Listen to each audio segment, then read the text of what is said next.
আসসালামু আলাইকুম everyone, welcome back to my channel. চলে এলাম আপনাদের জন্য নতুন একটি ভিডিও নিয়ে। ফেসবুক পেজের ম্যাক্সিমাম এঙ্গেজমেন্ট পেতে আজকের ভিডিওতে শেয়ার করা মারাত্মক এবং ভয়ঙ্কর ভুলগুলো আপনাকে অবশ্যই এড়িয়ে চলতে হবে। সুপ্রিয় দর্শক, বর্তমান সময়ে এই ডিজিটাল যুগে এসে প্রত্যেকটা ব্র্যান্ড, প্রত্যেকটা প্রতিষ্ঠান, ইন্ডিভিজুয়াল একটি এঙ্গেজিং ফেসবুক পেজ অত্যন্ত গুরুত্বপূর্ণ। কিন্তু কিছু কমন মিস্টেক আমাদের ফেসবুক পেজকে রিচ, এঙ্গেজমেন্ট অ্যান্ড প্রেজেন্সকে অনাশয়ে কিন্তু ধ্বংস করে। তো চলুন আর এই মিস্টেকগুলো কি কি তা জেনে নেওয়া যাক। প্রথমে নাম্বার 1 যে মিস্টেক সেটা হচ্ছে neglecting Facebook pages cover photo. Exactly আপনার ফেসবুক পেজের কভার ফটোকে কখনোই অবহেলার চোখে দেখবে না বা অবলীলাও রেখে দিবেন না। মনে রাখবেন, আপনার ফেসবুক পেজের যে চেহারা বা ফেস আছে সেটা কিন্তু আপনার পেজের কভার ফটো।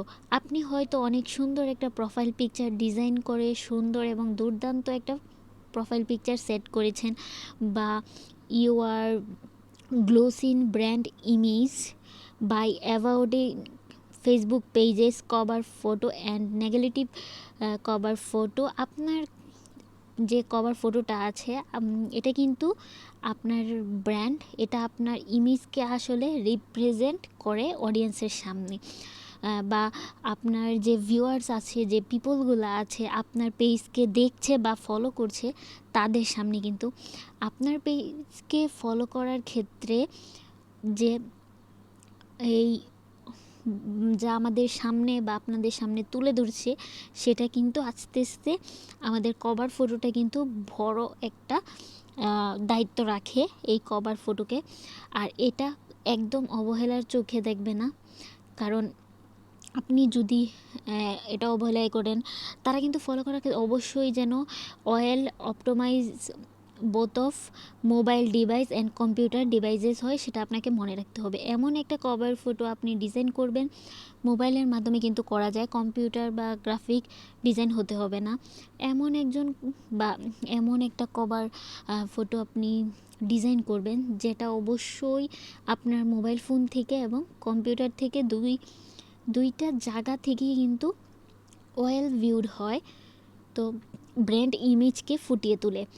এটা কিন্তু আপনি মাথায় রাখবেন আর চেষ্টা করবেন। তো দ্বিতীয় নম্বরে যেটা হচ্ছে সেটা হচ্ছে posting too frequently, uploading too frequently and posting too frequently and infrequently. আপনি যখন আপনার ফেসবুক পেজে পোস্ট করছেন তখন হয়তো অনেক বেশি পোস্ট করছেন, একদিনে 4টা 5টা করে, আবার 2-3 দিন কোনো খবর নেই, আবার আপনি হয়তো বা এক সপ্তাহ পর এসে আবার পোস্ট করছেন। তার মানে হচ্ছে যে পোস্টিং প্রো ফ্রিকুয়েন্টলি, অনেক ভালো ভালো পোস্ট করছেন, অথবা পোস্টিং টু ফ্রিকুয়েন্টলি মানে আপনি হচ্ছে অনেক বেশি লেজি হয়ে মাঝে মাঝে পোস্ট করছেন, মাঝে মাঝে করছেন না। এমনটা করা যাবে না, এটাকে একটা ব্যালেন্স করতে হবে। আপনার দর্শক যাতে বিরক্ত না হয়ে যায় সেটা খেয়াল রেখে কিন্তু আপনার ফেসবুক পেজে পোস্ট করতে হবে। তবে পোস্ট করার ক্ষেত্রে অবশ্যই একটা জিনিস মাথায় রাখবেন, কোয়ালিটি কিন্তু অবশ্যই মানে আপনার সাকসেসের পিছনে কিন্তু অবশ্যই ভিডিওর কোয়ালিটি কিন্তু ভালো রাখতে হবে। আপনি যত বেশি পোস্ট করবেন তত বেশি রিচ পাবেন, এটা সত্য, কিন্তু অবশ্যই তার চাইতে কন্টেন্টটি আপনি পোস্টের দিক দিয়ে কত করছেন এটা কিন্তু গুরুত্বপূর্ণ, কোয়ালিটি। তার মানে হচ্ছে আপনি যদি 10টা পোস্টের জায়গায় 5টা পোস্ট কোয়ালিটি মেনটেন করে আরও বেশি সময় দিয়ে আপনি সেটা করেন, তাহলে কিন্তু সেই ক্ষেত্রে আপনার সাকসেস হওয়ার পসিবিলিটি অনেকটাই বেড়ে যাবে।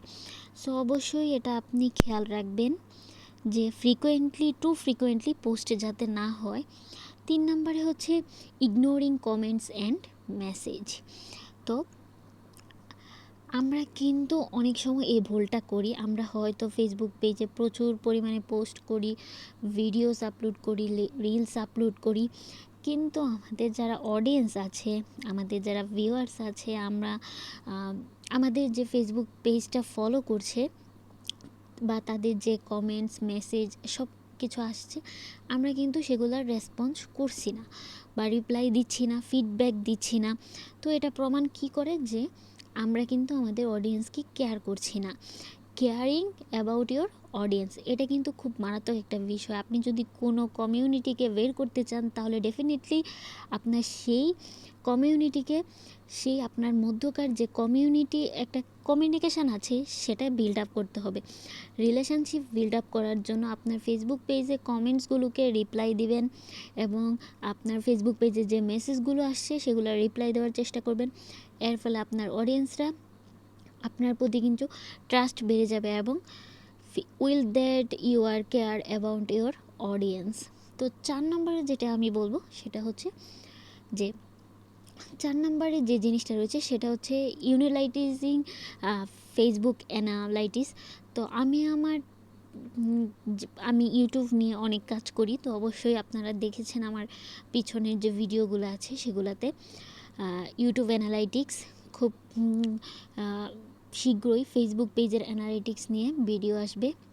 ফেসবুক পেজে আপনি যদি আপনার অডিয়েন্সকে গ্র্যাব করতে চান, অডিয়েন্সের অ্যাটেনশন গ্র্যাব করতে চান, এঙ্গেজমেন্ট বাড়াতে চান, ডেফিনেটলি কিন্তু আপনাকে ইউটিউবের মতোই ফেসবুকেও কিন্তু অ্যানালাইটিক্স করতে হবে।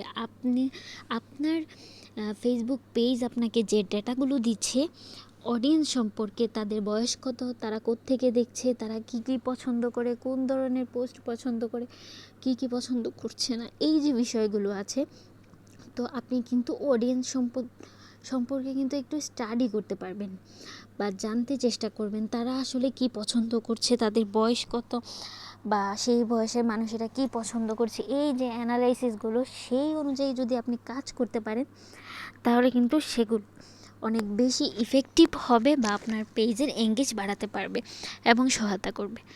আর 5 নম্বরে যেটা আছে সেটা আমি বলবো যে হচ্ছে ওভারলুকিং ভিজুয়াল কন্টেন্ট। এক্স্যাক্টলি ফেসবুক প্ল্যাটফর্মে হচ্ছে একটা ভিজুয়াল প্ল্যাটফর্ম, তো যেখানে মানুষ ঘন্টার পর ঘন্টা স্ক্রল করে কিন্তু করতেই থাকে এবং তাদের সামনে কিন্তু যে সমস্ত এলিমেন্টসগুলো আসে বা যে সমস্ত প্রত্যেকটা এলিমেন্টসগুলো ভিজুয়াল এলিমেন্টস, হয়তোবা ছবি দেখছেন, হয়তোবা অ্যানিমেশন দিচ্ছেন, অথবা আপনি ভিডিওস দেখছেন, হয়তোবা রিলস দেখছেন, মানে গেমিং দেখছেন, প্রত্যেকটা বিষয়ে কিন্তু আই কেচি হয়।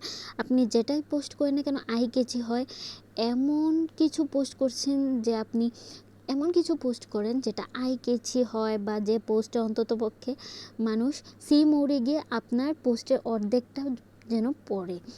আপনি এমন কোনো ইমেজ পোস্ট করছেন যেটা মানুষ ভালো করে দেখছে, এমন কোনো ভিডিওস পোস্ট করছেন যে ভিডিও অন্তত 1 মিনিটও সে ওয়াচ করছে, এমন কোনো রিলস দিচ্ছেন যে রিলসের প্রথম 35 সেকেন্ড বা 40 সেকেন্ড মানুষ দেখে নিচ্ছে এবং তারা কিন্তু ফেসবুকের অ্যালগোরিদমকে মেসেজ দিচ্ছে your content is very great. অ্যান্ডটা যখন ফেসবুক বুঝতে পারবে, তখন কিন্তু আপনার কন্টেন্টগুলোকে আরও মানুষের কাছে কিন্তু রিকমেন্ডেশন দিবে, প্রচুর পরিমাণে কিন্তু ভিউজ আসবে, কমেন্টস আসবে, ফলোয়ার বাড়বে। তো আমার পেজ আছে একটা, তো আমার কুড়ে ঘরের রান্না আপনারা অনেকেই জানেন, আমার একটা ব্লগ আছে, সেই ব্লগেরই একটা মাহিমাস ব্লগ পেজ একটা আমি করেছি। এখন আমার সেই পেজটা ডাউন হয়ে আছে, তো আমার ডাউনটা মূলত এই কারণেই হয়েছে, তাই আমি আপনাদের জন্য এই ভিডিওটা নিয়ে আসলাম। তো অনেক মনে প্রশ্ন থাকতে পারে, ফেসবুকে রিচ কমে গেছে, রিয়াকশান কমেছে, রিকমেন্ডেশন কম আছে, রিচ কম আসে, করণীয় কি? তো করণীয় হচ্ছে এটাই, engaging post, contents, images, videos, reels upload করেন, তাহলেই কিন্তু আপনার পেজে সফলতা পেতে পারেন। তো আমি 6 নম্বরে যেটা বলবো, for getting two include A call to action. Finally কিন্তু এটাই রয়েছে, কারণ আমরা কিন্তু কখনোই কিন্তু আমরা রিলস বা পোস্ট, তখন কিন্তু আমরা কল টু অ্যাকশান মানে ক্লিয়ার করা, আপনি যদি আমরা এই পোস্টটি ভালো লাগে পরবর্তী পোস্ট পেতে আমাদের এই পোস্টে লাইক দিন, শেয়ার দিন, বা এটাকেই বলে কল, মানে একজনকে বুঝিয়ে দেওয়া, মানে জানিয়ে দেওয়া। এটা কিন্তু আপনাদের সব ভিডিও লাস্টে কিন্তু একটু রাখতে পারেন।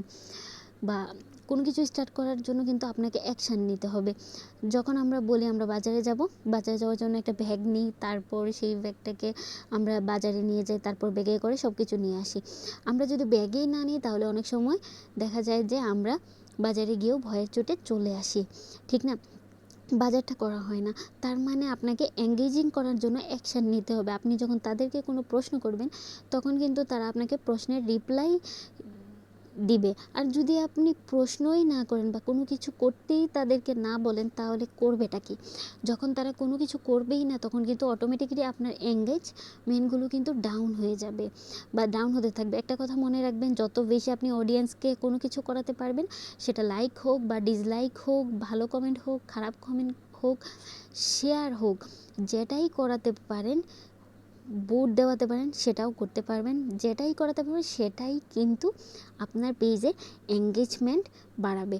সুতরাং চেষ্টা করুন, try to include action to every single post. এই ছিল আজকের ফেসবুক পেজের কমন মিস্টেক, যেগুলো আমরা সবাই করে থাকি। রিচ এঙ্গেজমেন্ট প্রেজেন্টকে অনায়াসে ধ্বংস করে দেয় আমরা যখন না বুঝি।